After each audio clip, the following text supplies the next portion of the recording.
What's up, everybody, and welcome to the Golf 360 podcast. I'm the host, Pete Popovich.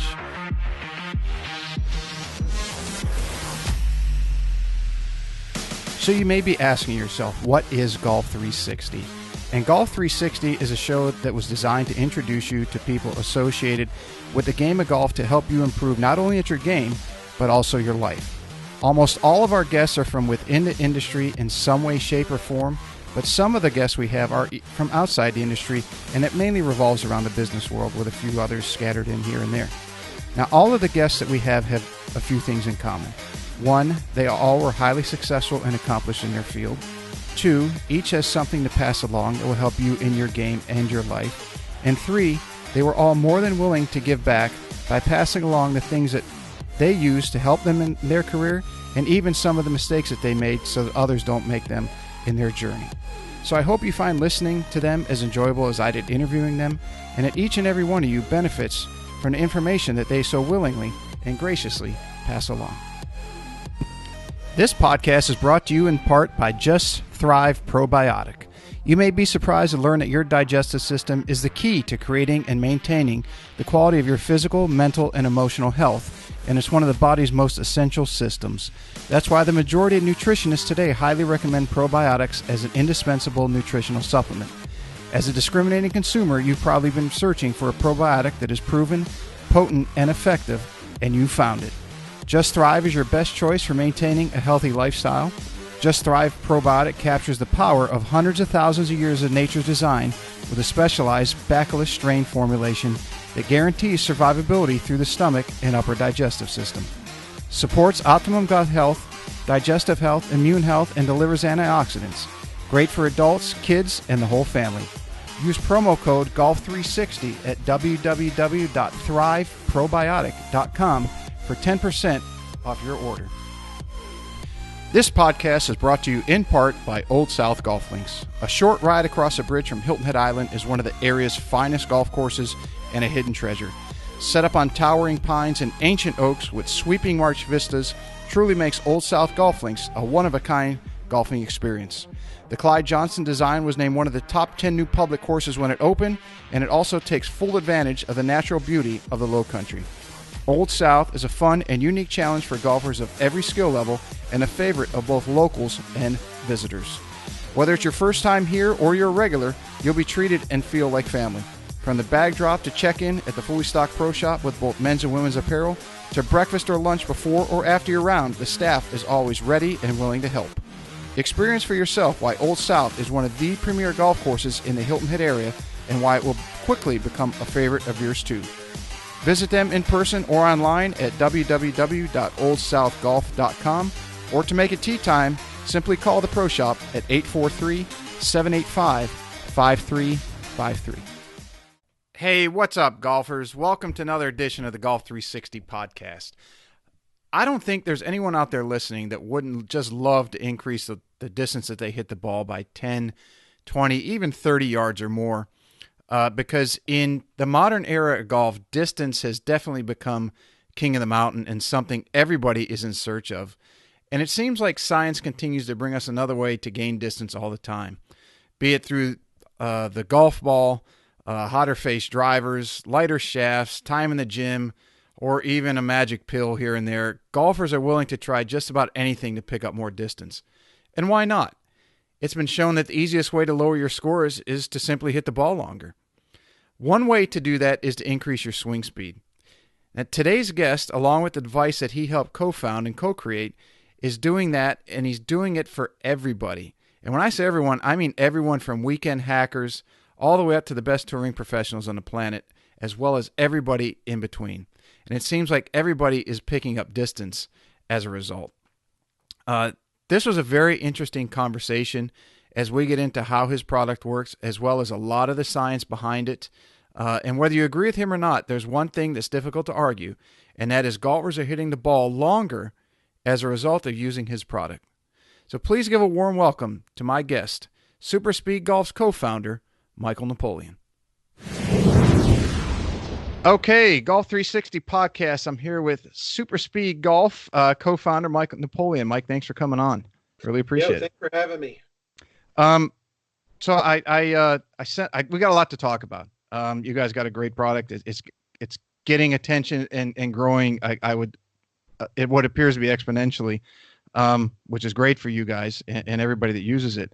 And then so what I did was on social media, I put out a lot of I noted excuse me, I was having you on. Anybody have questions, and got a number of people that gave feedback and wanted me to ask questions, both uh, people who are kind of ambassadors of yours, Andrew Rice and Martin Chuck, Tim Cook, all local guys and all who have been on the podcast. And then a couple of people who I would say respectfully challenged some of the things that you guys are doing. And I don't think they did it in a negative way. I think they just had some different ideas, and it's great that you're coming on that you can maybe elaborate as we get into this on those, and maybe change their mind or shed some light on where you came up with your stuff and so forth. But the conversation continues because everyone I think is looking to help golfers in general, right? Oh, absolutely. And I mean, we're open to discuss everything. I mean, we are an open book here at SuperSpeed. I mean, we've done a lot of research on the way we do our training, the way we do our protocols. And look, there's certainly more than one way to help people get better with speed and power. We've found one very specific way with Overspeed training that is extremely useful on a very wide spectrum. But again, we're coaches, and our background is from a very comprehensive coaching background as well. So this was something that we didn't just launch a product and had an idea to do. I mean, this was something that we spent years really developing the details of, to find ways to make it optimal, and then also to find ways for it to reach the widest audience possible as we got it out into the marketplace. So yeah, absolutely. I'm always happy to answer questions from both those that can be a little skeptical and also those that are our supporters. So well, I'm glad you explained it that way, because so many people who maybe are diehards and it has to be a certain way, or it's you have to do things the right way, which is obviously interpretable. But you guys, not only did you, like you said, you had it appeals to a broad, but you also have details and you have programs that help at different levels, right? At least from what sure. I gathered on researching your stuff best I could. So, and again, I plan on getting in all that. Hope you have the time to do it, and that this is a forum to do so. Absolutely. But if I could go back a little bit to the beginning, just to get a little background on it, is what was the genesis of the idea, and how, where did it come from, start to finish, and just kind of tell us the story a little bit. Yeah, absolutely. So we were actually at the time, my business partner Kyle Shea and I were running a golf performance academy company in the Chicago market called Catalyst Golf Performance, Mm-hmm. which is still going, by the way. Actually, a good friend of mine, another great coach named Marty Evans, actually is running that entire operation now. And he's doing a great job with it. Our goal there, we were very, I've been working very closely with the guys at TPI since about 2007. So, our idea there was to create a very comprehensive, sort of holistic coaching environment, mainly targeted at your, normal amateur golfers, country club golfers in the Chicago market, but really to, kind of look at every single aspect that could possibly affecting their game negatively and find the most efficient ways to help them get better. So that was our goal there. And what we tried to do under one roof was have golf coaches and fitness professionals and medical professionals and equipment fitting and basically all of the things that may be, affecting someone's game, we would be able to take care of no matter who came in with what issues. So about 4 or 5 years into running that business, which was going very well, we actually had 4 locations by 2014. We started in 2010. Well, one of the things that we saw, we actually heard an incredible presentation by Dr. Tom House at the TPI World Golf Fitness Summit about a lot of the coaching he'd been doing with Major League Baseball players using different weighted balls to help them increase arm velocity. It was a training that I guess either he had called or had been called in the baseball world overload underload training for a long time. And there were some very kind of crude ways of potentially trying to do it for the golf swing to help people swing faster. And we sort of looked at that and took it back to our academies where again, we were lucky. We had all the technology. We had launch monitors and 3D motion capture systems and everything we needed to really research and figure out exactly what was going on during a person, what was really going on in the biomechanics and mechanically and everything else when somebody was going through this type of training. And through that, we sort of found that there were ways to optimize overspeed training.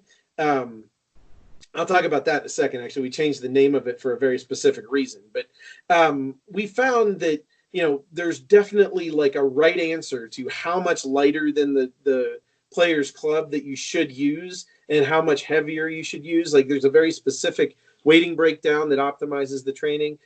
We did a whole bunch of other research there just to find ways to make this better. And about a year and a half after that was when we launched SuperSpeed Golf.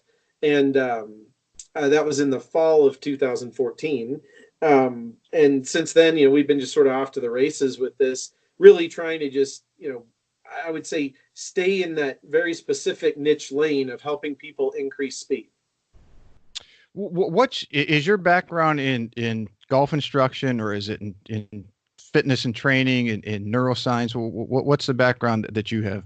Mine is golf coaching. I'm kind of as big of a golf nerd as you could possibly imagine when it comes to swing coaching and biomechanics, all kinds of those different applied sciences that we're looking at how people swing, really measuring the efficiency of that motion. And I would say if there's one thing that I've found in my career, working with golfers, is that as a coach, my job is always to get the most out of that player.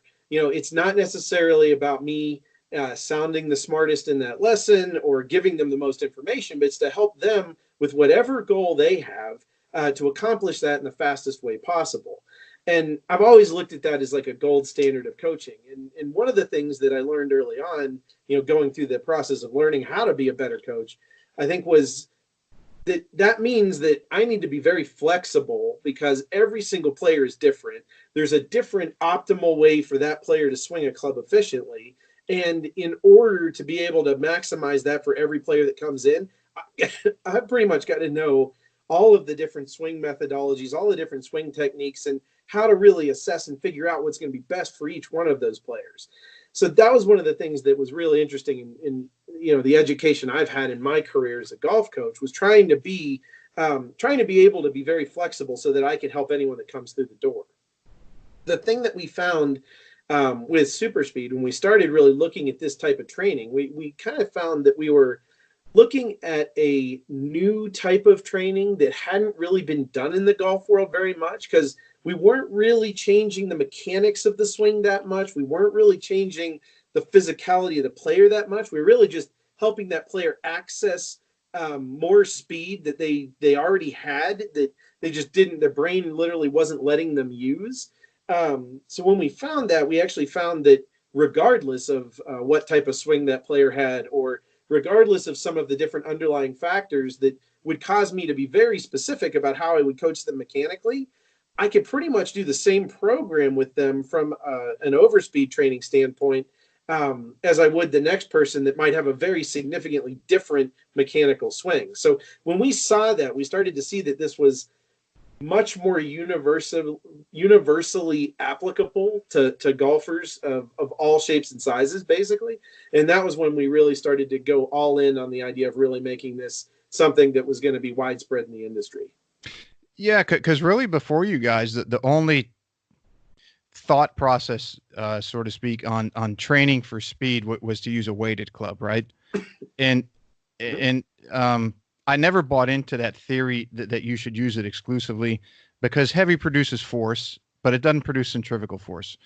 And flexing does not coincide with the subconscious awareness, nor does it take into consideration understanding of torque and or head weight rotation and things like that. So what you guys, it was nice to see somebody come out with basically the opposite of what the common theory was. Sure. And then you do have, like you said, science behind it. But so can you elaborate on what some of the science and the data that you guys had? Yeah, absolutely. So I think you hit on a really good point there. And I want to preface this with saying that, there are uses for like just a heavy club or something that adds resistance to the swing. Mm-hmm. Specifically, we find that for players that don't sequence well, those can be very effective to help that person get the feel of understanding what it feels like to sequence better and lead with the lower body a little bit better in their golf swing.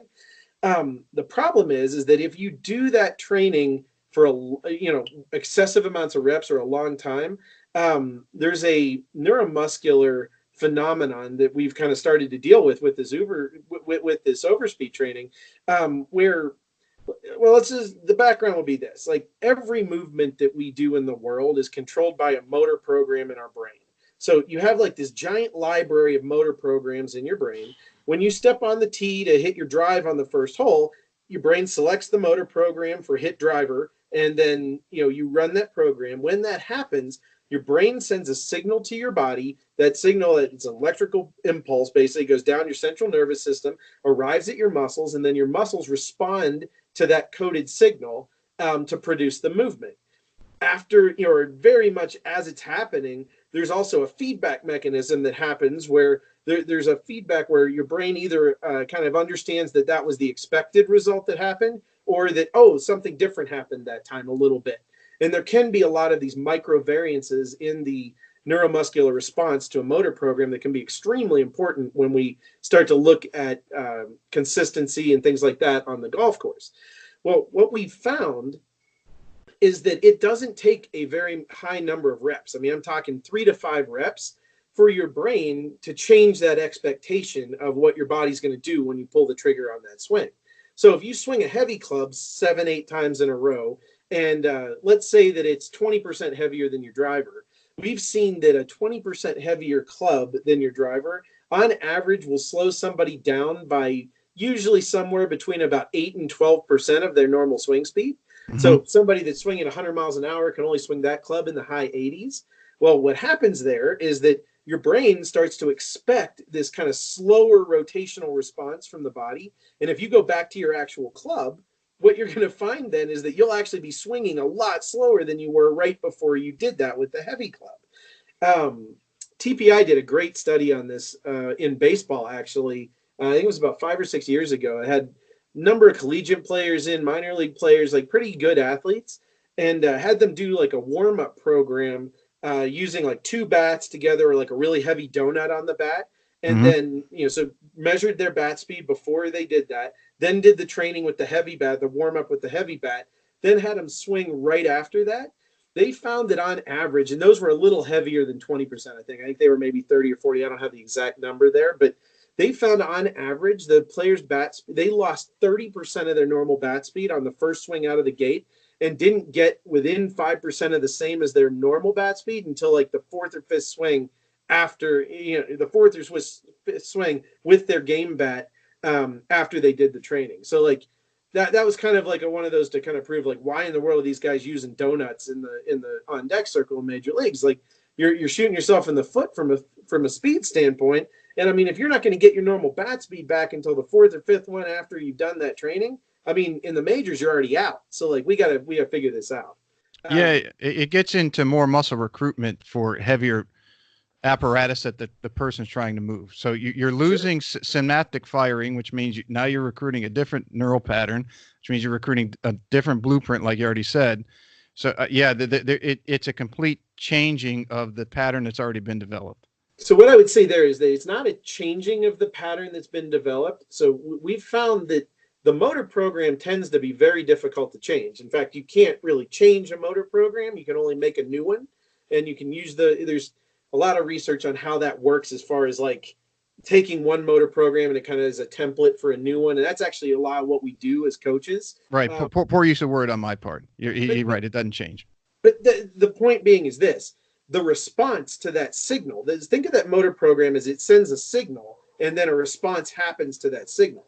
The response to that signal can change. And that's the whole point that we have kind of proven with those studies with the donuts that slow people down. And then also with the studies that we've done with the slightly lighter weight objects, again, not too light that we're not running the same motor program, but light enough that basically the player feels like it's exactly the same as their club, and then but their body can move a lot faster due to that reduced resistance. We can literally reset the player's reaction speed to that motor program, and that's kind of the whole just of overspeed training.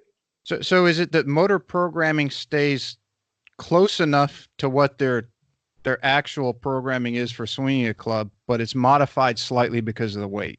Is that Yeah, I would say the motor program never changes. It's just because there's a little less weight, the speed of the response has less resistance. So that response has less resistance, therefore it can move faster. And what happens is in that phase, like as it's happening, where there's that feedback system between your brain and body, what's happening there is your brain's starting to remember. It's like, oh, I guess something's different today. It can go a lot faster. And then your brain starts to expect that faster speed in just a handful of swings with each one of these. That's why, like, when you see somebody go through our training, and we've done this study with, I would say thousands of people at this point, where, like, if you take, our clubs, one of them, the first club's 20% lighter than the player's driver, the next one's 10% lighter, and the third one is 5% heavier than the driver. Now, if we measure the player's club speed hitting a ball prior to the training, and we look at what that club speed was, let's say it was 100 miles an hour, we'll find that on average, players can swing that green club between 118 and 120 miles an hour. So that's like 18 to 20% faster than their normal swing speed, right? Like, it's a lot faster. Well, the next thing we'll find is then, only in just a handful of swings, like are in our protocols, then we'll go to that blue club that we're adding a little resistance back. So it's 10% lighter than the driver. It's a little bit heavier. We'll still see that player on average be swinging that club between about 15 and 17% faster than their normal speed. So they'll still be at 115 to 117. Then we'll go to that club that's 5% heavier than their driver. Now, during the training, because we just did that little like expectation neuromuscular reset with those light clubs, we'll still see a player swinging the red club, which is 5% heavier than their driver, usually on average between 10 and 12% faster than their normal swing speed. When we were doing our research and we saw that, and we saw that we could see a player swinging 12% faster than their normal swing speed with a club that's 5% heavier than their driver, we knew there had to be more going on here as far as how the neurological system was controlling the body than kind of was previously thought with the old like donut theories. But that was also one of the reasons, one of the things when we found that, we were like, there's a lot to this. There's something going on here, and we continue to do a lot of research to figure it out.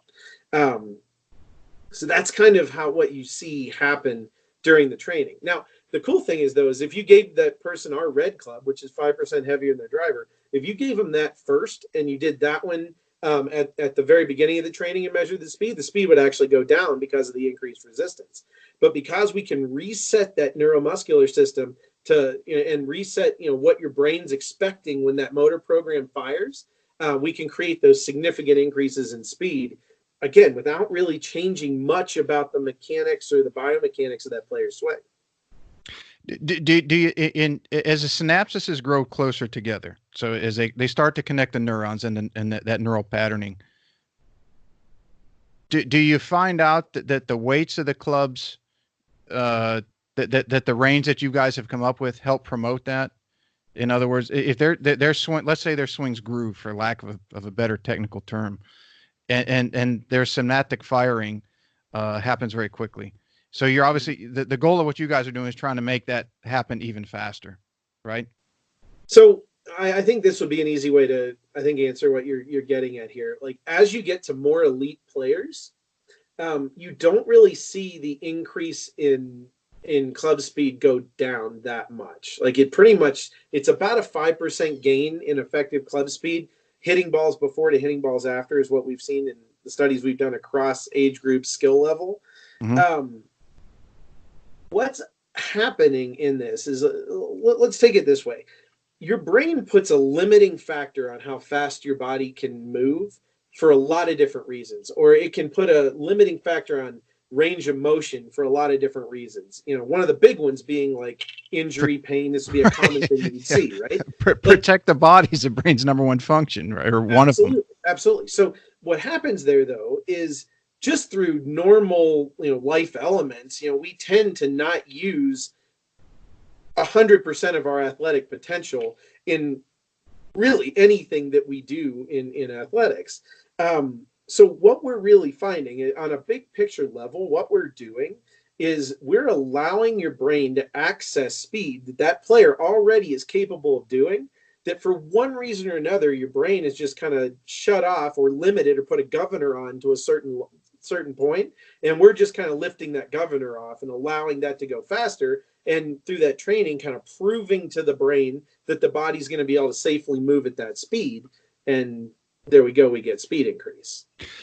To that point, and I've had a number of world-class trainers and therapists and so forth on and consult with them on a regular basis around the world. One thing that almost basically all of them agree on is the stronger that they can make somebody, the more that the central nervous system, i.e. the brain, is going to allow them to swing faster. So I guess and hearing you say what you just said sounds very similar to that. I would say that there's, again, we're not claiming in any way to be like a physical training device. I 100% believe that as people get stronger, get more stable, get more functionally mobile, can control range of motion, I mean, all of those different physical aspects certainly give them more potential for speed and power. I guess what I'm saying is that wherever somebody is starting, they're not functioning, even that if you take a snapshot of them that day, let's say that on average, and this is just a guess, but I think it's a pretty good clinical guess at this point, they're probably functioning between 65 and 80% of what their body's actually capable of doing, and their brain's just limiting a lot of that down for one reason or another. So if I have a player functioning at 70% and I put them through a training that even on a small level kind of lifts the governor a little bit or allows the brain to let the body move a little bit faster during that motion, they only go up to 75 or 76% of their athletic potential. That's still enough to give them a 6-7 mile an hour jump in club speed. Mm-hmm. How do you coordinate, because you work with the TPI guys, so how do you coordinate someone, let's say their training protocol and their gym time, and incorporate what you guys do as well? Yeah, I mean, I just look at it in sort of a good, better, best sort of way, right? So, I mean, we've created our training system and the warm-up program that goes along with it on our website, so that anybody, because we're trying to speak to a huge audience, right, all over the world, all at once. So we've tried to create that program where anybody can pick this up, go through the warm-up. If there's no pain or anything involved going on, safely go through the training and get increase in swing speed. And so on a good level, base level is what you can do just by going to our website and doing it all yourself. I think a better way to do it, than that even, would be if you did work with some type of fitness professional and they could assess all the other aspects of the physicality that you present with and all those different physical characteristics, help you work on a lot of those strength and mobility and stability and range of motion and motor control things, alongside doing this kind of training. I think is obviously an even better way to do it. If best would be that you have an entire team, right? Like you're doing Overspeed training in our product is just one practice aspect of your overall program where you're working with a golf coach to accomplish goals, and that's coordinated with a fitness professional that's helping you to support the things the golf coach is doing. And if there's ever things that you need to do to help range of motion, you can see medical people that can help with all that type of treatment. I mean, that's obviously best case scenario for anyone, and generally what we see nowadays out on tour. But yeah, so it's like a good, better, best kind of deal. Like we wanted to create a product that everybody could use, could get benefit from, and could get benefit from safely, which I think we've accomplished at this point, and we're very proud of. But I'm not going to take anything away from expert coaches and teams out there. Obviously, I would say a vast majority of them use our products as a part of an overall coaching and training regimen for a player. As we live in the information age and everybody's bombarded with information, people listening to this or hearing this, and maybe they listen to other podcasts. I hope not too many other ones. I hope that they pick up information from other places. And you have science has become a very big term, especially in the golf world. And what you see is a lot of people claiming one thing, and then they might argue or debate with someone else that claims another science. And as I watch these things, it's like, yeah, you're both camps are right, because both of their sciences are correct. And what I've started to discern is how do you, the better question to ask if you want a better answer is how do you determine which protocol is better for that particular individual based off what they're working with?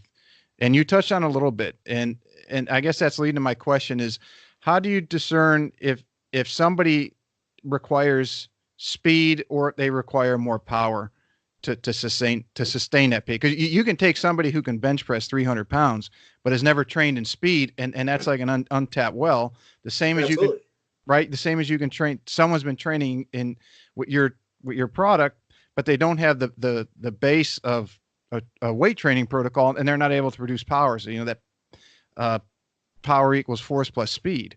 So it's like an equation, right? Is there? Have you done any research on that, or with the TPI group or anybody else Sure. that kind of determines that? Again, anybody that's starting, it depends on where they are, right? The nice thing for our product and our type of training with Overspeed training is that, as you said, it's kind of like an untapped well. I would say that for 98 plus 99% of golfers, it's an untapped well. Like even professional players, most of the time have never done this type of work or this type of training. So everyone's kind of starting from ground zero. That's why we see such universal success with the program. But again, what I would say is this: if somebody comes in and they're not very strong and they're not very stable and those kind of things are there, in a perfect world, I think it would be ideal to work on that for a little bit before you really implemented a lot of a speed program for that player. However, there's a lot of those people that don't have trainers and don't have golf coaches, and they still want to get some more out of what they're already starting with. What we've found is that, this is just what we've seen over and over and over again, is that player, even if they have a lot of other things that they could or should be working on, will still get a pretty significant increase in speed from doing the neurological side. Because again, it's like an untapped well for that player too. Now, again, if I'm looking for gold standard coaching, I'm going to set that person up with a full team of people, and we're going to incorporate this exactly at the right time to make it optimal for their program. But again, the vast majority of golfers in the world don't have access to that type of training and coaching. What would you say, as we're kind of on that topic, would be the biggest misunderstanding about SuperSpeed? Biggest misunderstanding? I think the biggest misunderstanding that people have is that it's a tool used for warm-up. That I think comes primarily from people seeing a lot of guys on tour using it before rounds of golf. But I think that is probably the biggest misconception. It's, speed training is not a warm-up tool. What you're seeing a lot of those players do that have been using it for years now is it does, even though, in 3 years in, you're probably in a pretty stable plateau phase with the neurological training side, where you're not getting a big before and after jump right when you do the training. But what it is doing is it's getting all of the motor units in that player's body firing. It's like their nervous system just gets on, like, it's like they turn the volume knob up and all of the motor units in their body firing. And that allows them to actually create a very consistent point right before a round where they're kind of like, let's call them there at 100% on the whole firing and just neurological programming side right before the round. And that allows them to start their golf round in the same state every time. So that's kind of one of the misconceptions that we do see with it sometimes. Do you see some misunderstandings from, let's say, some very educated people or professionals within their industry that I'm not going to say they're detractors of yours, but what would you say to them that you're getting feedback on, that they're saying, well, this doesn't work because of X, or we don't agree with Mike and those guys because of Y? Is there something that you're seeing on that? Because now that you're out there, right, it's like you achieve some success, and then it's not someone wants to tear you down, I don't think, but maybe they disagree, as we talked about various sciences in the industry. What are you seeing coming from that camps out there that might have that? We don't see a whole lot. There's a lot of different coaches out there that might have a slightly altered protocol that they like to use with our stuff, or they like to do things slightly at a different time in a player's program. But we don't see a lot. I don't know of very many that just kind of flat out say, wow, I've never seen this work, because we take random people at random at hundreds at a time in clinics and things all over the world, and you'll see nearly 100% success rate on the very first session that somebody does this. So it's very hard to argue with the mountain of clinical data, basically, that of just, time and time again, seeing this work, seeing people get gains, seeing people, create permanency in those gains. Like, it just works on such a wide scale that it's very hard to argue with. I think there's more debate maybe about exactly, exactly what's happening in the neuromuscular chain that's causing that. I think the other question that points to that is that I think there are some other elements that improve for players, depending on where they're starting, that can be a contributing factor to the speed gains that they get. Like, and, for example, like somebody that doesn't use the ground well in their swing at all, so has extremely, low numbers on ground reaction force of all kinds and just doesn't use the ground very well. Throughout our protocols, I mean, there's a lot of drills in there that are actually targeted at helping a player use the ground more efficiently. So we'll see that player tend to get better at how they use the ground, or a player that sequences really poorly, that doesn't have, really any good stretch shortens going on through the core muscles of the body. A lot of our drills, we'll work on that, and we'll see that player that was really bad with that generally improve. And, so there's those areas where it doesn't necessarily work 100% the same way for every player, but the neurological piece works the same way for every player. And those extra fringe benefit pieces are different based on where a player starts. Have you guys had the chance to do any more in-depth study on to find out if some people's, like you said, if their ground reaction forces are off, are you able to differentiate between, was there increase because of the super speed, or was it because now they're using the ground better? I mean, that's really splitting hairs. I'm just curious to know if you guys have done that. I guess what I would say is that it would be really impossible to figure that out because you can't isolate the variables. Like I said, it depends on where a player starts. Let's take a player that does use the ground well, does sequence well, and does lag the club really well, right? So a player that's good in all those, they still get a gain based on the neurological part, okay? Almost 100% of the time we've seen with tour players. You take a player that doesn't use the ground well, doesn't sequence well, and doesn't lag the club well, they still get a gain based on the neurological side, but based on a lot of the different training and drills and things that we do through our protocols, there's a real high chance that some of those other things are going to improve as well. So I mean, as a coach, my goal is to help that player get what they want, which is to swing the club faster and hit the ball further, right? So I'm not sure that I care why specifically for every individual player, what percentage of it came from increasing ground reaction force or kinematics or just the neurological taking the governor off or increasing lag. Like, I'm not sure that it matters 100% exactly why it happens if they accomplish that goal. Right. Yeah. If the goal is to pick up more speed and your protocol helps them, then you're right. Does it really matter? Is it worth the time? So I said it was splitting hairs. I was just curious to know if you guys had because you obviously have a lot of research. I was just curious to know if you guys had done any of that as well. I mean, we've done a lot of it. I mean, I can tell you that, like, kinematic sequence, for example, we'll see, and I would probably equate this most to, like our step change of direction drill, double step drills, the drills that really work on sequencing. I think you see a definite increase in just the timing of the sequence during out the swing. And then I think the non-dominant training that we do in every one of our protocols, I mean, I did that before we had SuperSpeed with players to help really work on deceleration chain muscles in the body. Because again, when you swing on your non-dominant side, you're essentially loading, your backswing becomes all of the muscles for a right-handed golfer in the left side. That left side, having increased muscle activation and all that stuff happening in the left side, immediately impacts and influences positively the way those muscles are able to stabilize the segments in the downswing, which creates, faster rotational gain through those segments when you see that better deceleration chain. So, I mean, that's a big one. We've done a good bit of work now with both Body Track and also Swing Catalyst on a lot of ground reaction force studies. I mean, the numbers are mind-boggling on those sometimes. I mean, we'll see players increase their peak vertical force by 18 to 20% on a really regular basis. We've done a few of those demonstrations live with players that we had no idea if they were using the ground well or not, and seeing those same kind of gains. Again, back to the rotational sequencing side, like we'll see 15 to 20% gains in rotational velocity in like the pelvis torso segments, especially. So yeah, I mean, we've looked at a lot of that stuff.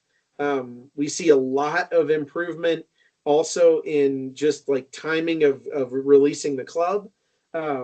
I mean, I would say that's all connected, right? Like if a player uses the ground better, that's going to help them sequence better, which is going to help them deliver the club to the ball better.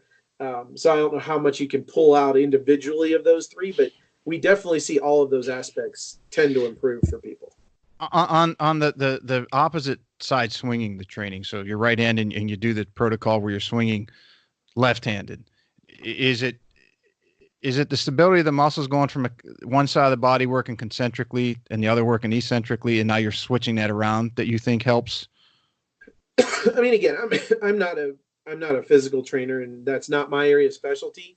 Mm-hmm. What I've discussed with a lot of experts in that field is the primary piece there is just activation of the other muscles. So like, a player that doesn't sequence very well, or, doesn't really like create good, doesn't create a good deceleration chain. Like we don't really see, I guess if we can go to the very basics here, like when you look at, what is actually making the pelvis stabilize or slow down, and we can look at that mainly as being like the torso firing, grabs onto the segment below, which causes that segment below to decelerate as the next segment stabilizes.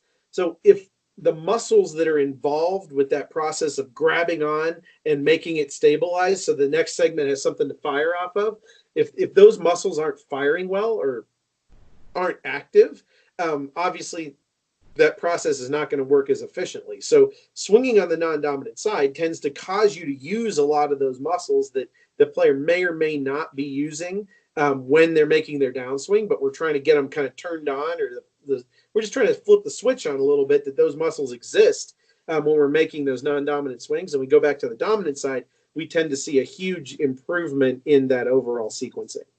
Have you done swings where you swung left-handed?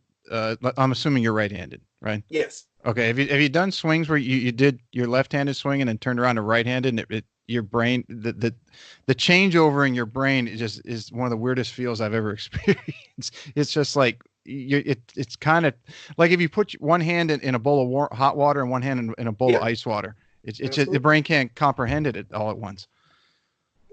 Right. So, and again, we're trying to be probably, I mean, although we have a vast understanding of a lot of the extremely technical parts of what's going on in this golf swing, our training program and what we're helping people with is probably the least technical thing you'll ever see in your life. And that's on purpose, because we don't want to flood in all of that extra information. We just want a very simple goal that's going to help a lot of different things get better.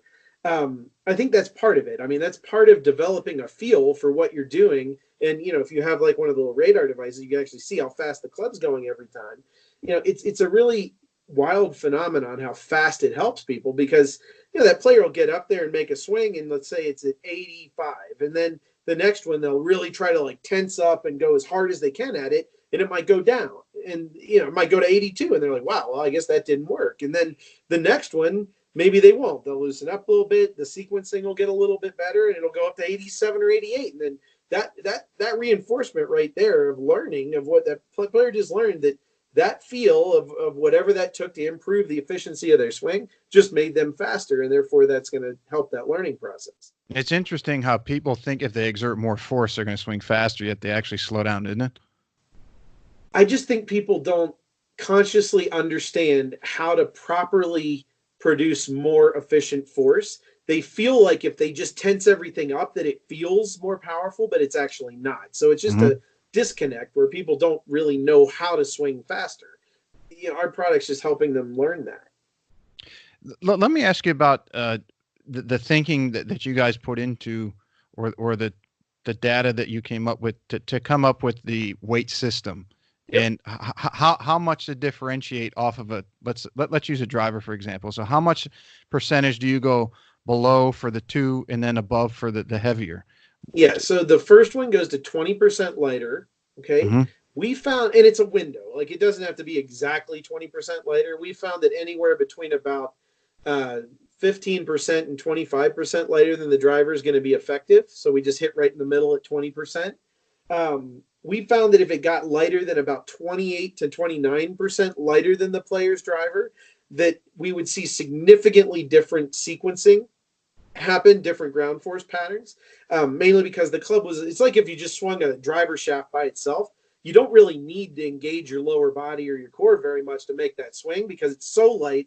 You know, your brain goes to kind of like path of least resistance, right? And the There's easiest no way to make that resistance, swing right? fast is going to be more like hands and arms. So we found that that magic number was right around 20% lighter than the player's driver, where we would see a very similar to the same kinematic sequence and ground reaction patterns.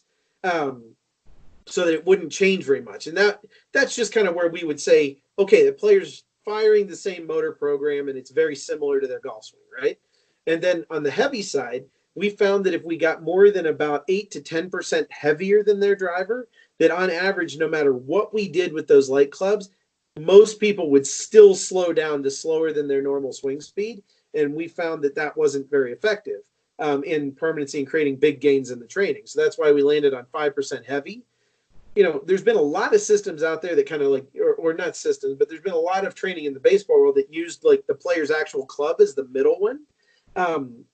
We just tested it and we found that having 2 that were lighter and 1 that was slightly heavier gave us the best results. And we had like different groups of subjects we had a group testing like 50% light, even 20% heavy, and a group that tested 20% light, 10% light, 5% heavy, and a group that tested 40% light, 20% light, 10% light. So we had all these different testing groups that tested the different setups, and we found that this setup was consistently the most optimal to get the biggest gains for the groups. How do you differentiate the weight systems, shaft flexes, and everything else from? You've got long drive guys, you've got tour pros, scratch golfers, mid to high handicap. Yep. Well, what's the differentiation or the thought process behind that, right? Because you're not going to give a 20 handicapper the same thing you'd give Tim Cook or Jamie Sadlowski. Close. I'd probably give them the same thing. Well, close. So here's the thing. Number one, we're not hitting balls during this training. So shaft flex doesn't make nearly as much of an impact because there's no ball flight involved here. We actually found that we want to give players a club that is, ideally the same length as their driver, because that's going to create the same arc resistance to their normal swing, and that has a stiffer shaft in it than whatever they're playing. So that's our goal. And the reason for that is that when you give somebody a shaft that's slightly stiffer than what they're used to playing, it promotes them to be more aggressive because they have to be more aggressive to create load in that shaft through the swing. So it's just like an indirect way to promote somebody to try to move it faster and try to, I would say, like download the club even more aggressively than they normally would with their club. You can feel that because if you get a club, like if you pick up like a, really, really whippy shafted club, it tends to feel good because it almost like slows you down because you got to kind of wait for it to catch up to you. Yeah, it does slow you down. Absolutely does. Yeah. So the opposite is also true. If you get something stiffer, you kind of will create more. You'll create more speed in that, just subconsciously because you're trying to get that same feel of letting the shaft load. So, and how much stiffer, we didn't find to have an appreciable difference from one to the next. So, I mean, all of the shafts in our training aid are fairly stiff comparatively. Now, for the long drive competitors, we'd want to try to match the length of their club. Okay, so those are longer. And then to get shafts that are stiffer than what they typically play, you got to go pretty crazy. I think the shafts in our long drive set CPM at like 335-ish. I mean, they're crazy. They're like quad X or better. Yeah, and that's table roll graphite? That's a very good question. I believe so, yes. I just know that I fairly well versed in the conversion rate between table roll and filament wound and some other in steel. I'm not trying to ask you, get you on the spot. I was just a curious question. That is a very in-depth question on that. They are graphite shafts. I know that for sure. and I know they CPM around 335. Yeah, that's pretty stiff.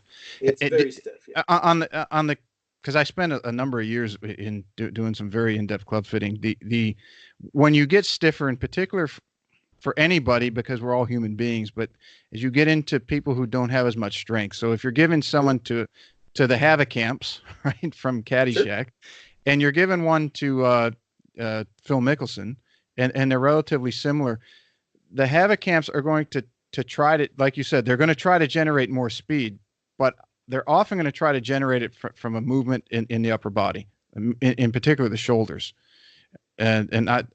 Yeah.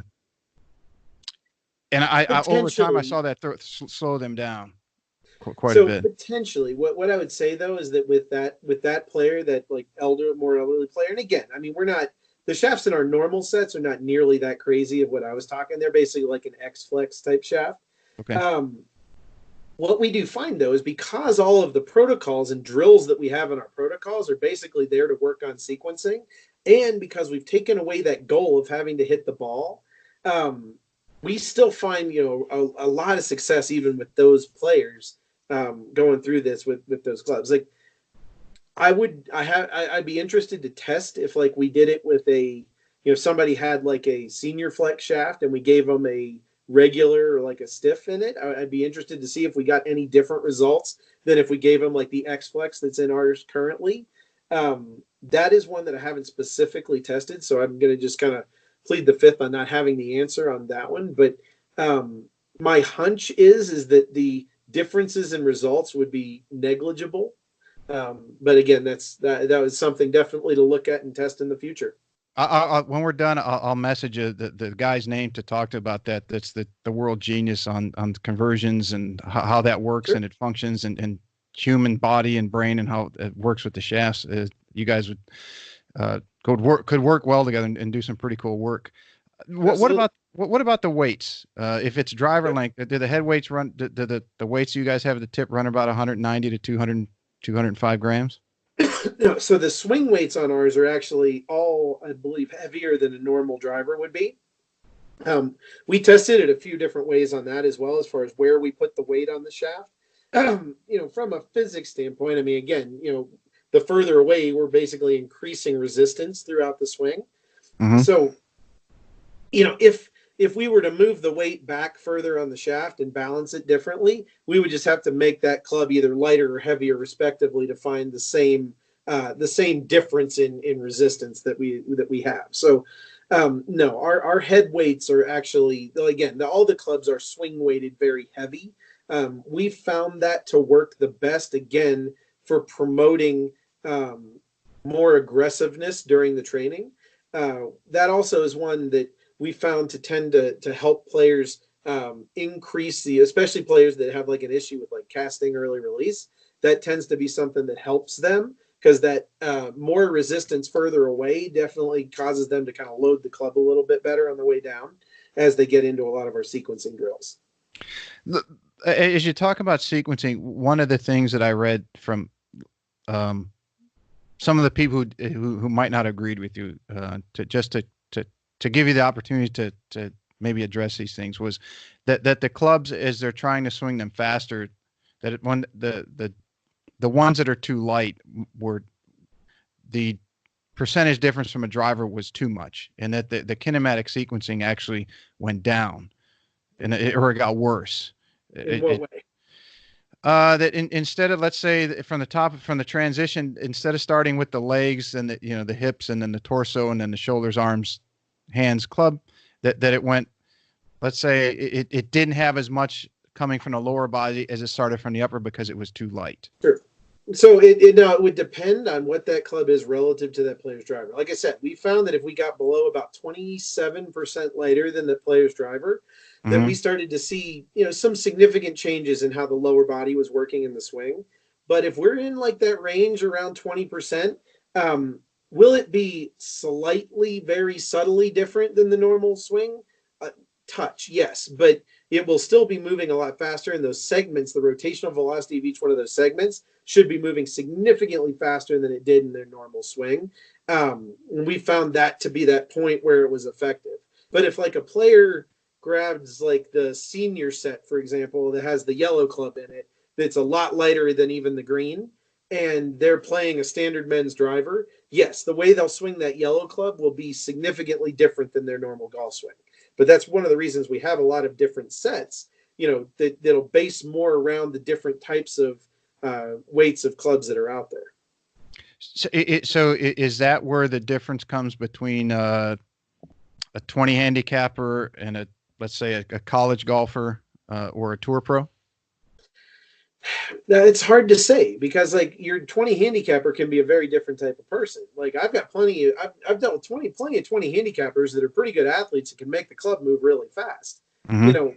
Now if it's a 20 handicapper who's 75 years old and swings the club at 80 miles an hour, that's another situation. Like that's somebody that I probably, number one, from a club fitting standpoint, probably aren't going to have in a really heavy shafted, heavy driver. Probably going to have them in more of an ultralight type club because they don't necessarily have as much strength or stability to be able to support a heavier implement that they're swinging. And then that would be one that would coordinate more up with one of our lighter weight sets so that we could get something in their hands that is in those percentage ranges relative to their club that would be different than a tour player. So if somebody's listening and they get online tonight and they order a set, how do you know what set to send them? So let's say you got a guy or girl out there, 30 years old, a decent athlete. Do they sing their swing speed, or how do you go about determining where they start? On how to pick which set to get on our website, but I can go over it real briefly. It's a pretty simple system. We basically say, if you have a driver shaft in your driver that is 60 grams or heavier, you should be in our men's set. There's just one secondary factor to consider, and that's if your swing speed is under 85. Then we'd still consider getting the senior set, even if you have that heavier driver, mainly because from my perspective, I'd look at that and say that player might not be fit to the right driver, and therefore that might be a limiting factor in speed anyway. Then we go from there. So basically, if somebody has a shaft in the driver that's lighter than that, and they have, they're in a 45, 50 gram driver shaft, something that's significantly lighter, senior ladies type clubs, those things, we go for our senior ladies set. That would be there. And then as we go down, then it's more of a length thing. So like we recommend for players under height of about 5'2", if they're playing a shorter length driver, to get our junior set. And then we have two younger kids sets, one for like 5 to 7 year olds, one for 8 to 10 year olds, that are based on some common size drivers for those players. And we'd always say that if you're going to err on one side, always err light, don't err heavy. Yeah, I would agree on that. One of the things that I saw a few weeks back, and I got a lot of respect for the guy, and I'm not trying to knock him or throw him under the bus by any means. I just want to bring it forward, was Brian Manzella, right? He's very well, he's top 100 coach, teacher. He had, I think, a post or something on social media where he didn't agree maybe. And I'm Brian, if you hear this, I'm not trying to say what you did was incorrect. I'm just trying to relate it, where he didn't think that what your guys were working on correlated to the swing because the weight at the end did not resemble a club head. So it didn't have a convergence into the full swing. But I say, look, some of the best things for ground reaction forces are squats and deadlifts, and they don't have a direct convergence in swing, but it's as close as we can get, right?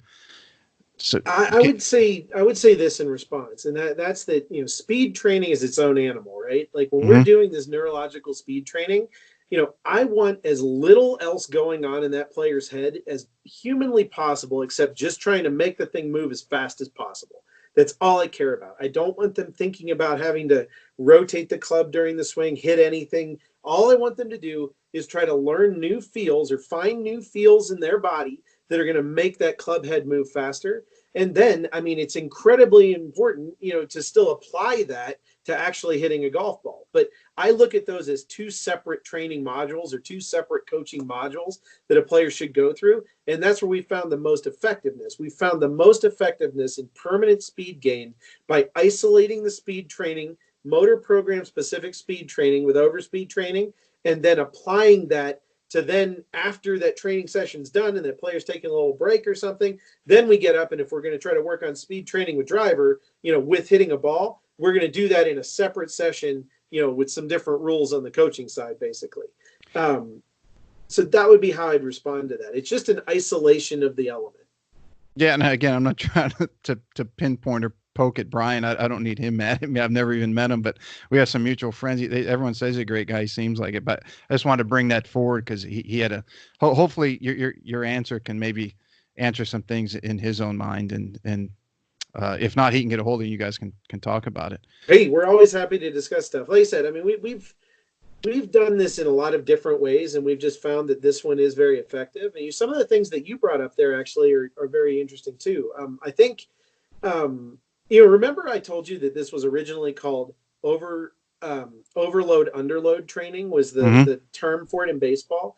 The reason we changed this to overspeed training is that we feel like a lot of those previous type of trainings that even have in baseball kind of mixed elements, if you will. And there's some of the stuff out there, especially in the baseball world, that still mixes elements. And when I say that is like, if I'm working on speed training, my goal is to make the body move faster than it normally does during a motor program that it already understands in order to reset what that normal reaction speed of the body is. That's overspeed training, okay? And that happens more as a function of using those lighter weight clubs to kind of take the governor off the engine. Now, the other side of that, though, and there is some benefit and value to this too, I just think it's a little harder to do on a very widespread basis like we're doing with overspeed training, but it's something that we now call overload training. Now, this has some different rules to it. Overload training, by definition, would be taking some similar motions, but not that specific motor program, but trying to get more motor units firing in the body during that motion. So that would be like taking a player and having them do some fairly heavy like deadlifts or squats or something that's going to get more motor units firing, getting the brain used to firing more muscles and parts of muscles in the body than it normally does, then to have them try to move really fast, then apply it to the golf swing. I think that could be considered somewhat of an optimal training approach, just a little harder to implement on a wide scale basis. Yeah, I think it was in weight training. I want to say it was called Bulgarian wave loading. So like if someone's they have their 1 rep max, that they would start somewhere around their 90% max, and they do 4 to 6 reps, and then they do 95%, 97, and then they do 100%, and then you do 105%. Mm-hmm. And when they went back down to 100%, they could do it more than the time they did it before. Absolutely. Yeah. So, and it's just about we have millions of motor units in our body, just, neural connections to muscles. And we, by default, don't use 100% of them to do most motions. Because again, your brain goes to path of least resistance. If you're asking somebody to squat down and pick up a 1-pound dumbbell, they're obviously not going to activate nearly as many motor units as they will if you're asking them to squat down and pick up a 200-pound weight. Right? Because it's just not necessary. So if you can pre-activate a lot of those muscles with that overload training, in theory, you can actually get even bigger results when you start to then try to make the body move fast with lighter weight. Yeah, I would agree, because you're getting more stabilization. The muscle you're getting more muscle recruitment, but you're also using the same pattern that we talked about going back to the beginning of our talk. Absolutely. So what happens there, though, is like a lot of these previous things, especially in baseball, would mix those two topics. They would basically like use a lot of heavy type balls first and then go to the light ones, and that would have like that negative effect on the neurological, but the positive on the overload. And then they'd go to the other ones, and they weren't getting as much out of it as I think they could, because they were kind of combining those two. We find that overload training is much better done outside of the actual movement you're working on. So I'd rather do overload training. This is kind of like the heavy club, but I'd rather do like that type of training. I'd rather do that with just weights, just like with fitness equipment weights outside of the motor program, and then keep the motor program specific training on the overspeed side, where we're always telling the brain that the body can move this fast, that can move faster than normal. Yeah, where I saw that in a play, and you're in Chicago, I think, right? Or are you still in that area? I live in Denver, actually. Oh, are you still are you a hockey fan? I mean, I was in Chicago during the entire Blackhawks reign, so how could I not be? So by default, you're a hockey fan. Ron Wilson was the coach, Washington, then he was the Sharks, and he was the U.S. World Cup coach. He lived here. We used to play a lot of golf together. And one season, that Ron went back, he had his guys training with pucks that were a little bit heavier. And I can't speak to how much heavier they were. And he was training with the guys. And then he came back that summer. So his off season, we played golf. I bet he picked up at least 35 yards on his driver, minimum. But now you take a hockey player like that, to your point of overloading and then underloading. They're overloading a little bit in practice, but they're playing then all week in games. And then maybe they overload when they go back to practice for a day for, let's say, a half hour, an hour, and then they go back to another week. So I've seen that effect in one sport. Whether it was just for him or somebody else, I never knew, but I always found that extremely interesting. Yeah, like I said, I mean, we just had a study complete in Virginia at a really great baseball academy out there that did some stuff where they were actually doing some physical training with more like an overload type physical training right before doing the overspeed training. And their results compared to a lot of the other baseball studies that we had seen with our SuperSpeed Slugger products actually got a higher percentage gain. And we believe that that's a contributing factor to it. So just like I said, another piece to throw out there. A little harder to do if you're not in an environment with a trainer and a coach to be able to really walk through that process specifically. But I do think that there's value there for sure. Let me ask you one question, and maybe this is a little bit off topic, but at what point is there somewhat of a law of diminishing returns? For example, I know Mickelson really got you guys a lot of exposure when he had your stuff, right? And he was swinging it, and he was saying how much faster he was swinging, which was great, especially for you guys. But his accuracy, it seemed to suffer quite a bit, even for Mickelson. It kind of, so I guess what I'm getting at is, at what point does the increased speed? And I know you look at Mark Brody and some of those guys. Stats on that, and I'm not sure that it actually decreased much for him. It was pretty similar to what he's pretty erratic anyway. Maybe he's not the best. Honestly, though, I do believe statistically it didn't actually do that much. Let me hit this on a couple sides. First of all, as far as like diminishing returns of the actual training gains, it happens in a cycle. So like, when you pick this up, you're going to see a jump in speed of like 5% if you're hitting a ball before to hitting a ball after, usually after like the first session. And then over the first 6 to 8 weeks, that'll, if you were to measure before and after every single time, the before speed kind of gradually creeps up to about what that jump speed was initially. And then you enter a plateau phase where they're about the same for a while. And then usually in about the 4th, 5th month, you see another little jump. Usually that one's about 3 to 3.5%. Then about 6 to 8 weeks, it normalizes, and then another plateau. So from just the training standpoint, that theoretically continues forever with smaller jumps and more time in between them. As far as diminishing returns on gaining more speed for your golf game, I'm a pretty big believer that doesn't exist. I can tell you that the people we work with on tour and have talked to out there definitely do not believe that there's a point where they don't want to get faster than X. Like, it just, there's always an effective advantage to creating more swing speed. As long as you're able to control it and you have the skill to be able to use it. I would say for amateur golfers, I think swing speed is one of the most limiting factors in amateur golf around the world with most people that play the game. You know, just from a standpoint of getting the ball up in the air, getting enough spin on it, being able to control it on the green, all of those factors are incredibly huge. So, you know, I don't see that you find a lot of diminishing returns there either. Well, I shouldn't say, let me rephrase. I shouldn't say it was diminishing returns. What I should say is it's one thing to increase speed of the club head, but it's also another to where it what I meant by diminishing returns is you can make the club head go and the club go faster, but if your body doesn't have the capacity or can't keep up with that, now you're going off in different directions, and you might hit it further. But if you're hitting it crooked in the wrong direction, you know that's not really going to help somebody. Yeah. So I'll hit that on a couple sides too, though. So the first thing that I would say to that response is, you know, number one, most people that are suffering from poor club speed or lack of club speed, a lot of times in the amateur world, it is due to like some type of sequencing or ground reaction force inefficiency that's going on.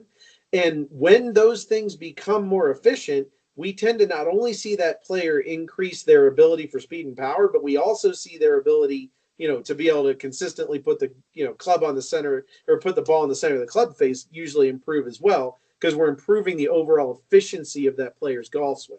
So that's one of them. The second way that I'd really go about that too is it really depends on where the player's starting and what their skill levels are, right? I'm definitely not proposing that, using SuperSpeed Golf is the end all be all, the only thing you ever need to work on for the rest of your golf game. I think it has a lot of great benefits, but I think there's still a lot of different skill drills, ball flight control drills, centeredness of contact drills, all of those kind of programs and practice strategy that, players should definitely also be working on. So, yeah, I mean, if a player goes from 90 miles an hour club speed to 100, and they had poor face control and poor skill when they're at 90 miles an hour, they're probably going to still have poor face control and skill when they get to 100, and that could potentially make the ball go further sideways. But I would tell that player that it wasn't a bad thing that they gained 10 miles an hour club speed. I would tell them that, you really need to work on ball control skills so that you can learn to center it up and hit the ball straighter too. Yeah, and I would say, when I asked you earlier what might be a misunderstanding, is you guys are focused on increasing the speed. And usually when you increase the speed, you're going to lose direction until you can learn how to control that speed. But right, like Sasha McKenzie did that study, and I think who is it? Corey Walker, I think, has that podcast. And what the hell's the name of it? Anyway, I'm not sure. Yeah, I've been on that one actually too. And Sasha's stuff, I mean, look, it's a principle in biomechanics called the speed accuracy principle, that as things move faster, it requires a greater amount of skill to control it to the same level. And exactly. That's true. And I don't disagree with that. I just also do truly think, though, that if somebody's really interested in working on their golf game and they're swinging a golf club at 85 or 90 miles an hour with a driver, that's a huge limiting factor. And depending on how, what skill level that player's at, we see a lot of players that, they have actually really good control skills. They have good, they've learned how to control the face of the club and hit the ball in the center of the face pretty well. And they generally are really, really accurate. But their limiting factor is that they're only swinging the driver at 88 miles an hour, and they just are behind the 8 ball from a distance standpoint, and they can't hit their 6-iron far enough, and they're hitting hybrids and 3-woods into greens all the time. So I think that's another major factor that's out there, and that player generally doesn't have much of an issue, even if their dispersion increases by 5 or 10 yards off of what it normally was, it's still a major benefit to their game.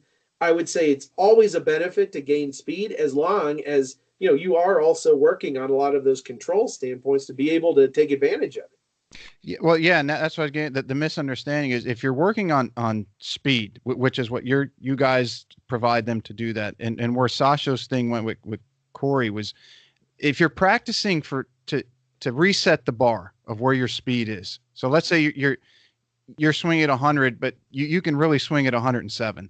While you're in the process of learning how to swing faster, you're not going to be able to control it. So don't beat yourself up about hitting it more crooked, because you'll get that back.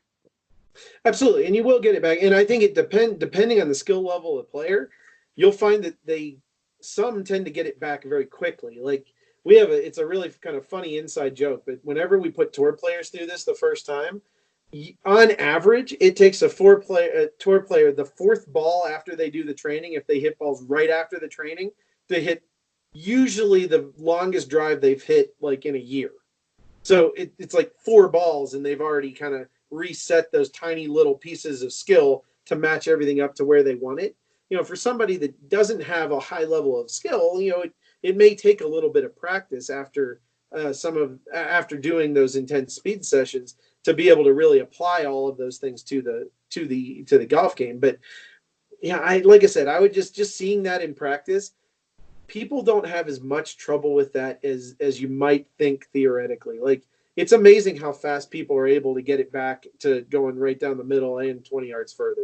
Mm-hmm. Yeah, well, obviously, once they get that, you're right. You got to reset the speed mark, and then let the body adapt, and everything will reconfigure at a higher level. You guys have an awful lot of tour players around the world using your stuff. How did that come about? Because breaking into that realm is not easy. Yeah, I mean, we were managing a very high performance golf academy. We had a number of tour players that we did work with at the time. So we had some of those people that got out and used it. It just caught on kind of like wildfire. And we did, we were at a lot of events. We were working with a lot of players with it. But, when one guy sees somebody jump up 6, 7 miles an hour, they're out there and all of a sudden they hit the ball 20 yards further than they did the week before. The next player in the group looks over and like, what in the hell is that guy doing? Right. And then, they're calling us. I mean, I will say this, we've never endorsed a single tour player around the world. And we are up to over 700 tour players working with it on various tours around the world, Mm-hmm. including about 110 active PGA Tour players that we know of. Some of them are more secretive than others. Um, but I mean, we've never, like I said, we've never really endorsed anybody. People have used our products because it's helped them, and I feel like that's the biggest endorsement we can possibly get. People are willing to either buy our products, or we've had a few occasions where we have a rep out on tour now that will give those players equipment. Usually, we try to get a photo from them or something that we can throw up on the website, but that's only been in the last a year and a half. Before that, most of those guys that had it out on tour bought it. We were always we always joked about it when we were back in the day when it was still, in the early stages. We'd get an order come through and we'd see a name. We're like, is that really William Horschel? Is that really Billy Horschel? And we'd like Google the house. We're like, yeah, that's probably Billy Horschel. Just bought a set on the website. But, so that kind of thing would happen a lot. But yeah, I mean, like I said, a lot of people use it because they feel it helps them, and we very strongly feel that it works and will work for basically anyone that picks it up. So, like I said, we've been very very excited and happy with the success of the program so far. Take me and everybody listening through kind of the protocol. So let's, someone gets on there tonight, they order it, they want it overnighted or 2-day shipping, they want it for Christmas. What do they do when they get it? Yeah, so immediately when you get it, you just go to our website at superspeedgolf.com. You go to the training page. That's going to walk you through like the timeline of the different protocols. We have 5 main overspeed training protocols. Everybody we recommend to start in the level 1 protocol. That's just going to be more of an adaptation protocol. You're going to see jumps, but it's not a huge number of reps. And because this training is fairly intense, even though it doesn't take a long time. We're looking, those protocols should take you about 5 to 8 minutes to go through. And we only want you to do that 3 times a week with a day off in between for optimal results. But yeah, so that first protocol is just going to be normal golf stance, swings on your dominant side and non-dominant, moving green, blue, and red, through the clubs light to heavy. And then we do our step change of direction, swing on the dominant side, non-dominant side, light to heavy. Finish with a few swings with the light club, and you're done. Obviously, we want you to go through the dynamic warm-up that's up on the website as well before you do that. About 6 weeks later, in the 7th week, you move into our level 2 protocol. That adds kneeling swings into the process. We then move to our level 3 protocol, then 4, then 5. So it's really like nearly 2 years worth of training that's up there on the website that's included for free with the product. Actually, that's for free no matter if you have the product or not. You can go to our website and check it out right now. That's all there. We also do have some advanced protocols that are more specifically targeted at ground reaction force, rotational sequencing, or lag and wrist mechanics. So those we recommend people start doing around the 20th week if they have identified major deficiencies in one of those areas. Junior protocols, all that kind of stuff. So there's a whole lot of information up there on the website that really can walk you through the process of getting the most out of SuperSpeed Golf Training. It's a three day a week training program that you put together. Yep, that's what we recommend. So we found that more than that isn't better, because like speed training, again, it's different than strength training, right? We're trying to have short number of reps with maximum intensity on each rep. So we find that if people do it every day, they actually have a harder time maintaining those peak speeds. So we like a full day off rest in between. So 3 days a week. And then, like I said, it's about 5 to 8 minutes per training. So like, let's round up and say 10. In my opinion, if somebody doesn't have a half hour a week to gain 20 yards, they're not really that serious. How are there a certain amount of reps that they're required to swing in those training days? Yeah, each one of those protocols has a different number of reps. The level 1 protocol is a total of 39 swings, with about half of those being on the non-dominant side. And what does it progress to at some of the more advanced? Yeah, up to level 5 gets up to somewhere around 78 to 80 swings, so it's about double. But that level 5 protocol, we don't recommend. If you were to do this training constantly and never stop or never take any breaks, you'd get to that protocol about a year into the training. So that's after you've been doing this and are fairly well acclimated to what it feels like. Are there, because I'm somewhat well versed in the muscular response and the neuromuscular response to training. Is there, for example, when you're training, you're putting maximal effort in. It's not so much that the muscle needs to recover; it's more the neurological system needs a recovery. Yep. So in between swings, is there also a protocol for rest in between? Not so the muscles are ready to go again, but so your system is ready to go. I mean, we don't give people specific instruction on that. We basically just say we want you to maintain maximum intensity on each rep. So if that means for one person they need to rest for 5 seconds in between and the next person it's 20 seconds, I really don't care. I just want each rep to be maximum intensity. If you have one of the little swing radar devices that we use, we tell people if they see 2 swings that go down in speed in a row, they need to take about a 20 to 30 second break to recover and then continue.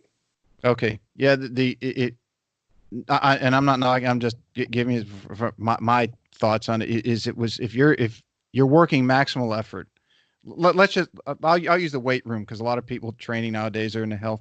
If you're doing maxing out your neurological system, you're taking up to 2 minutes rest period before you go back again. And if you're doing high reps, you're taking, let's say, 30 seconds in between your sets. Was there any consideration from that aspect, since you guys are pretty well versed in that? Yeah, I mean, we've found that most people in 39 swings, most people are able to maintain pretty good effort through that protocol. As far as maintaining consistent higher, significantly higher speeds than their training. But again, everybody's a little bit different. If they need to take a little bit more time, or if it's getting them really, really taxed, obviously I would rather somebody take more rest time in between than just swing and go slower. Yeah, right. You don't want if you're practicing speed training, you don't want them swinging slower. That's for sure. What about the number of reps? Is there any concern that if they're playing golf regularly, or even if they're playing a few times a week, but let's go to the more advanced elite players. If they're already swinging and practicing a lot, and now you're adding in, was it 80 to 90 swings or so? I mean, that would be in like the level 5 protocol. Most of the people are not really doing that even at that level. It would depend. Like it depends on how those programs go. Like when they're 2 or 3 years in, like the stuff Mickelson does is not nearly that number of reps before a round. It's just enough to get everything firing. We've found that protocol does have success with players like in that year and a half range where they're really trying to get those successive little bumps in speed. But I would say that as you get to those, a little bit more rest is usually required in going through the protocol to really maintain max effort. In the level 1 protocol, it's not that many reps, so it doesn't tend to need nearly as much of those interval rest periods. Have you gotten any concern from either players, their trainers, since you're around the tour pros so much, on overuse? Because as they're swinging, they're playing more, they're swinging harder and faster, and taking care of their body obviously is what's making them money, and avoiding injury is a concern. Have you talked to any of those guys or girls about that stuff? Well, again, one of the points is that we don't hit a golf ball during the training, so there's not a lot of those residual forces that player gets when they're hitting balls that can be damaging. And again, because it's such a short training session and I would say it's not that many reps for a tour player to do 39 swings, with half of them being on their non-dominant side. So you're only really looking at about 20 swings on their dominant side. Okay. That's not a huge load for a lot of those players, just in the normal course of what they're doing in a week. It's not adding that much. And then like for a tour player, when they're just starting, we're going to be recommending that they do that on non-tournament days. Like in a tournament week, they might do it twice a week instead of 3 times. So there are some of those considerations that we would take depending on schedule. Yeah, because you don't want it throwing off their timing. You don't want it developing a faster timing, and then now they don't have the control during the tournament week. So what we find there is that, again, if it's in the first little bit, so we see that jump in the first session, right? And then I told you there's like a 6 to 8 week normalization phase. Right. During that normalization phase or that early part of the training, if you do the training immediately after it, you're going to be significantly faster than where you were before. And unfortunately in golf, baseball is easier because like 20 feet further over the fence is always good. In golf, like 10 yards over the green sucks. So like that's why we do monitor that a little bit for competitive players, that we'll do the training away from like the actual tournament day, and then they're doing their warm up to hone in everything they need before that round and know exactly how far those shots go and everything where they are anyway. So they're fine with that. Once you get into one of the plateau phases though, so after that like 8 weeks, there's usually a course of usually at least about 2 months there where you're not going to be seeing a significant gain before and after, because you've kind of solidified that first speed gain and you're kind of stabilized with it now. Then it's much less of an issue. Then players, if they want to do it before a round, it really doesn't have a negative effect. So it kind of depends where you are in the course of the training.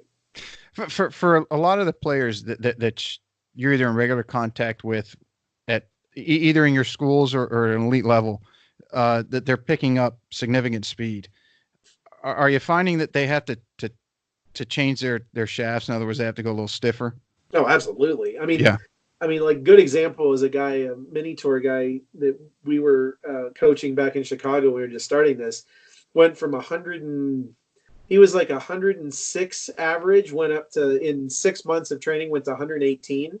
I mean, he not only retooled like the shafts and things through his bag. I mean, he had an additional like driving iron in the bag that he could never hit before. Like, I mean, it's way more. Yes, if you get the answer is yes. If you gain 5 or 6 miles an hour of club speed, even, you should definitely go get refit for clubs, because that's a huge piece in optimizing how far the ball goes, and it will be very different than what you had before.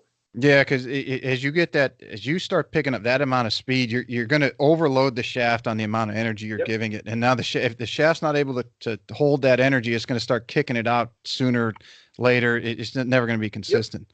Absolutely. So, I mean, that's just another piece, though. I would say we recommend people go through that 6 to 8 weeks, but then find where it is when they get stable, and then recommend that would be when they would get fit for clubs. Mm-hmm. Do you recommend a cueing, so to speak, to students when they on the application of the intent of the speed, and then where would they push that accelerator down?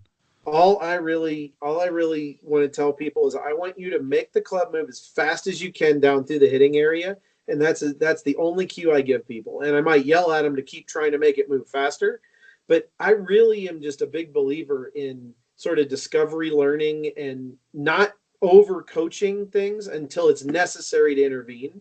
And I find that at least in the first 3 to 4 weeks of that training, people are going to figure out how to sequence better. They figure out how to use the ground better. They figure out how to lag the club better without you ever telling them how to do it or what they're doing wrong or anything like that. If you just let them go through that training, hopefully with one of those speed monitors to try to really max out that speed at the bottom, it's amazing the results we've seen in people being able to fix a lot of those issues we talk about in the swing without ever having to have someone tell them they even had a problem in the first place. And that, for me, is like gold standard in coaching.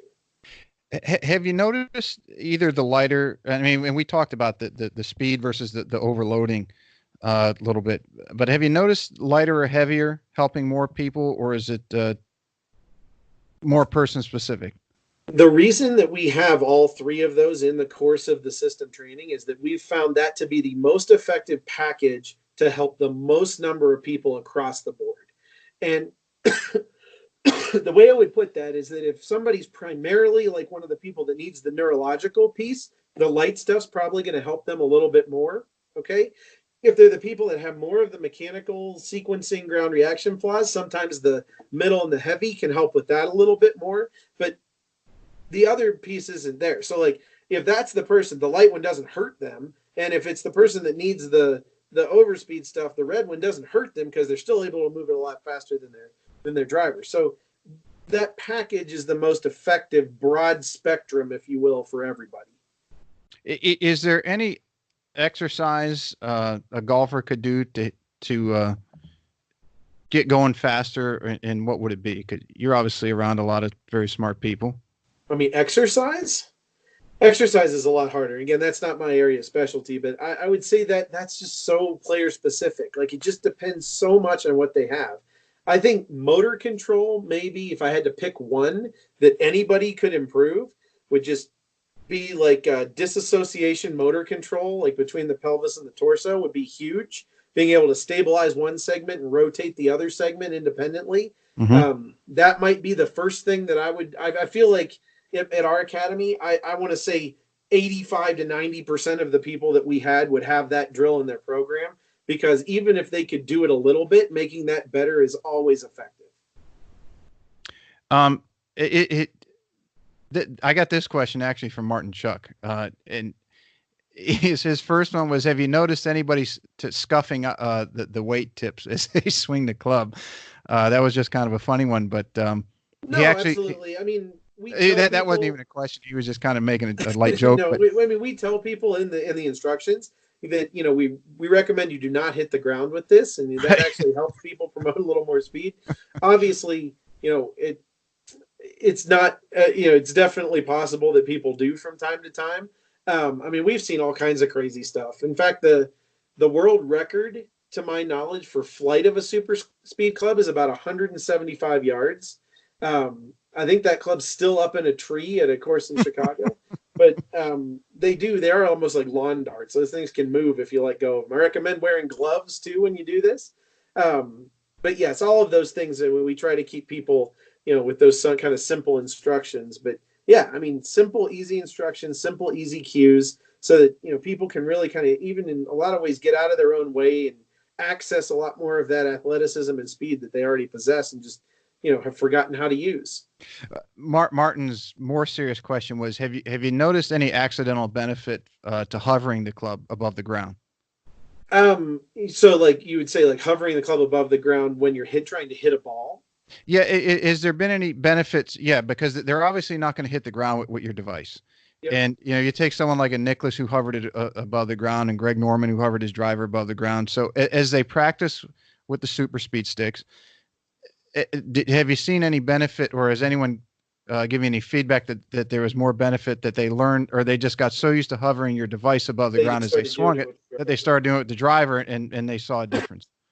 I haven't seen or heard of any specific feedback on that point, but I mean, it would make some logical sense to me that, you know, when you're standing over the ball and, you know, because there's a lot of like triggering, right? So like if I go back and feel exactly the same way as I felt over the ball when I was slower, that could trigger me to go slower again. Whereas if I do something slightly different that's similar to what I'm doing in the training, that might trigger me to you know, move into that more faster mode that I was in. So, I mean, I could definitely buy into that a little bit for sure. What I know we touched on a little bit earlier, but is there any recommendation that you have as someone is working on a strength program and using your product? Is there any sort of protocol that you would advise that they take, or is it more of a trial and error? Is that, you know, day one, if there's any pain, I think it's really important to address and get rid of that before you do anything, whether it's physical training or the speed training. You know, if you're going to try to like put this type of training in at the perfect moment over the course of a bigger, you know, like fitness program, if it were me, I'd love for somebody to, you know, have worked through some of the functional mobility concerns and maybe like some of the muscle activation and motor control concerns. You know, maybe before I start speed training, if possible, just because that's going to allow them to use and recruit a lot more of those muscles that could help them gain even more speed and power when they do the overspeed training. But again, you know, we've tried to create the program so that that's not necessary and you're still going to get gains. But yes, in a perfect world, if you're working with somebody that can help you maybe alleviate a few deficiencies on the physical side, and then really start to take advantage of those new strengths you have with something like overspeed training, I think that's very effective.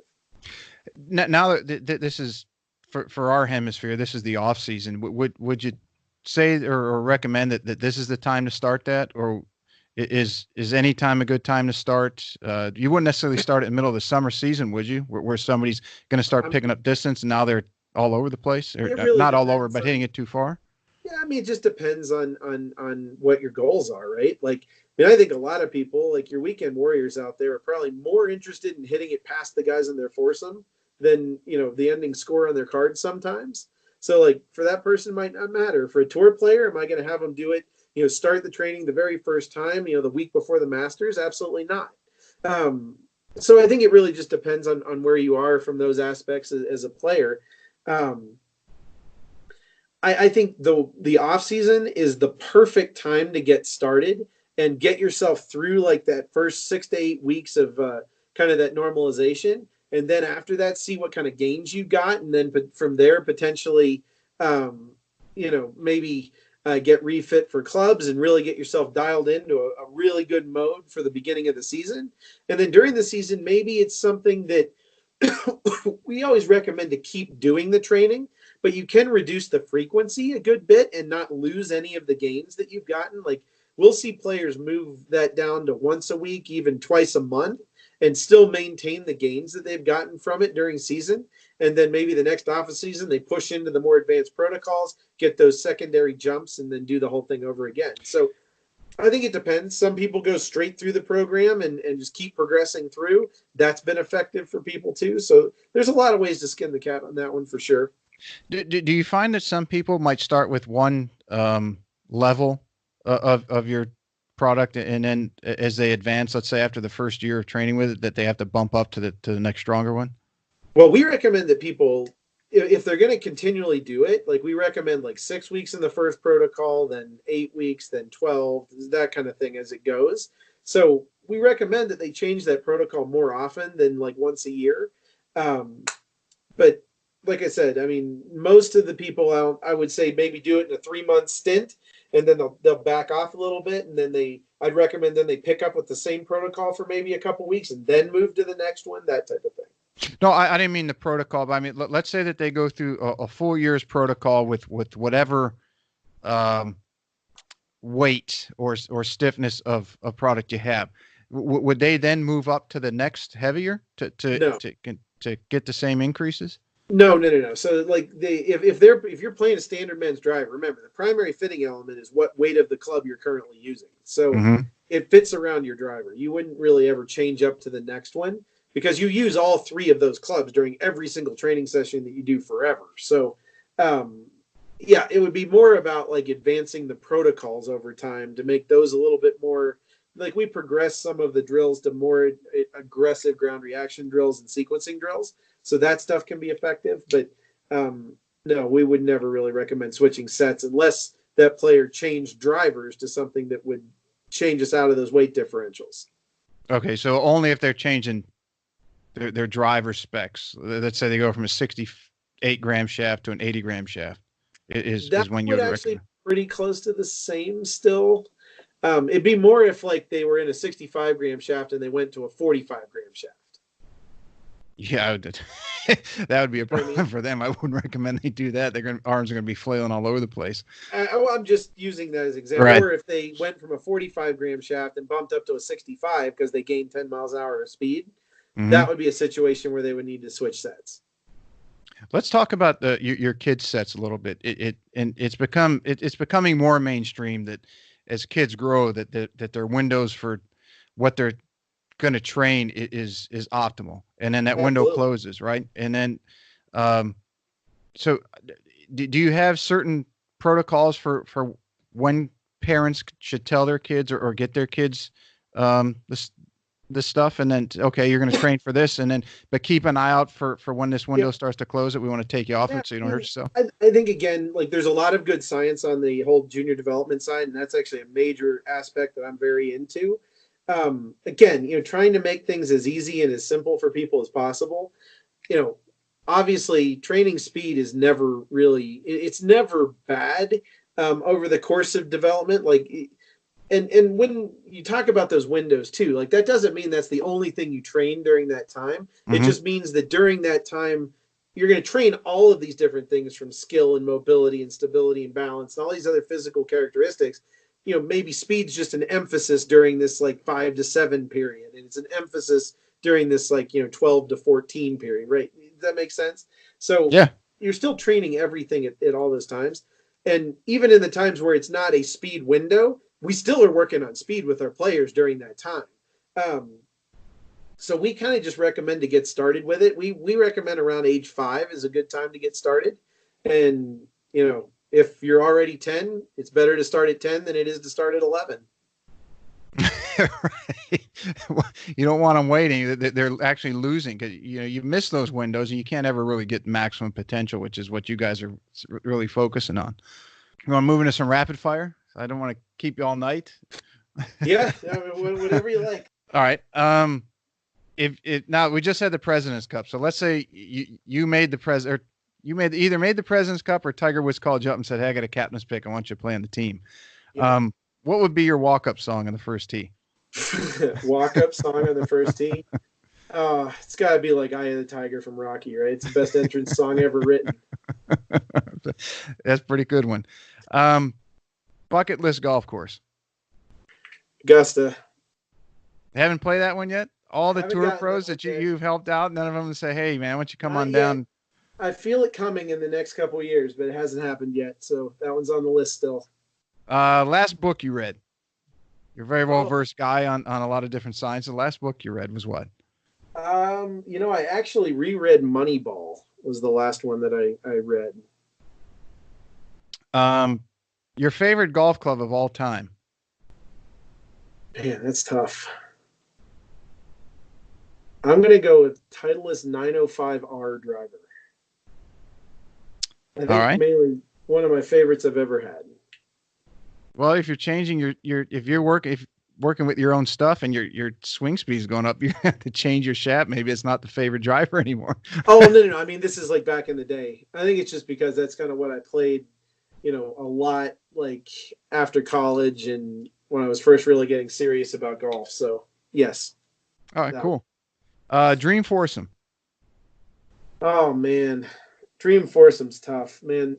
I'd have that on like 8 different levels, but honestly, like at this point, I think one of my dream foursomes would mainly just be the team that I have put together here at SuperSpeed, because we have a lot of good players and most of us all work remotely, so we live kind of all around the country. So it'd be really fun actually to get all of our people together for a round of golf. That would be actually kind of one of my bucket list items right now too. Cool, that's pretty neat. Biggest pet peeve? Biggest pet peeve. Probably golf coaches that try to make everybody do everything the same way.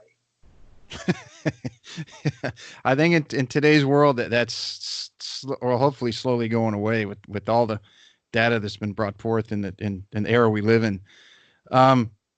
So with all the pros and the exposure you have and people that use your stuff, who's the biggest celebrity in your phone? Oh, biggest celebrity in my phone. That's really hard. In the golf industry or whoever you think's the biggest one, it's fine. Probably one of the bigger celebrities that ever tried our stuff was probably Justin Timberlake. I'd say he's pretty big. That's a big one. I mean, I've had a lot of good interaction recently with Michael Breed. That's been a lot of fun. Mm-hmm. Yeah, so we've had some big ones. Cool. Do you get to play golf much? I do actually. With running a business, it's good. I'm going to top off at about 130 hotel nights this year and over 145,000 flight miles. So this was a busy year as far as going around and presenting about Overspeed training and teaching workshops and giving workshops and taking workshops, and I really love doing that stuff.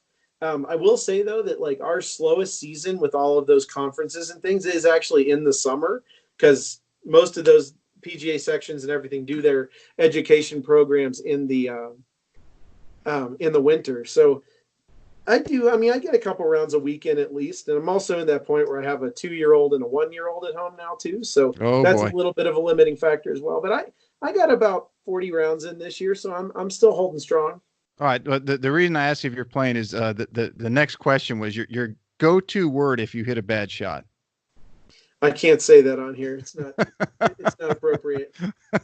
That's all right. If you could have anyone swing in history, who would it be? Oh, anyone's swing in history. That's a really tough question.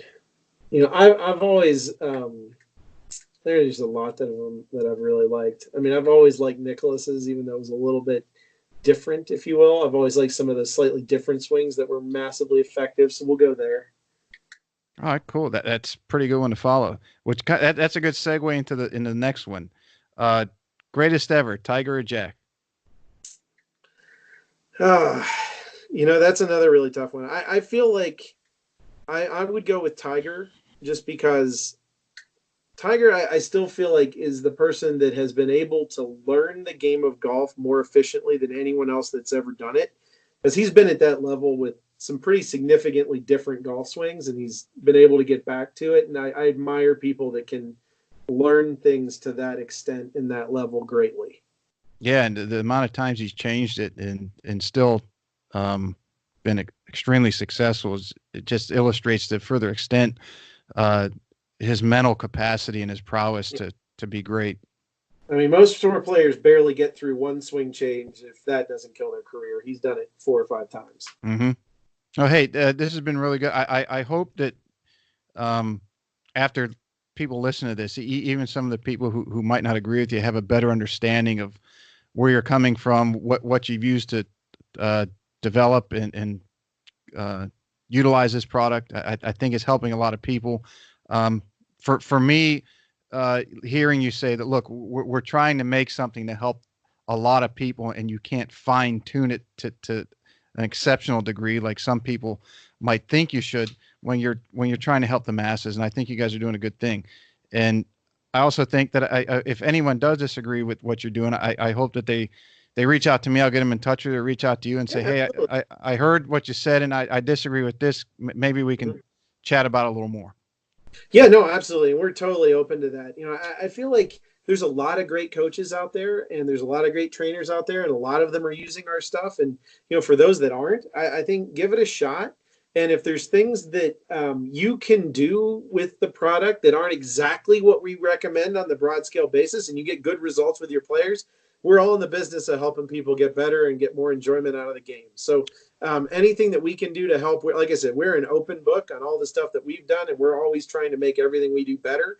So, please reach out, let us know, and let us see how we can help. You know what was it at Andrew Rice's coaches camp a couple of weeks ago, and John Sinclair was one of the presenters, and his opening statement was he showed on the screen that there was this new something in science that was discovered, and everybody's kind of saying, man, this is great. We hope we can do this and that.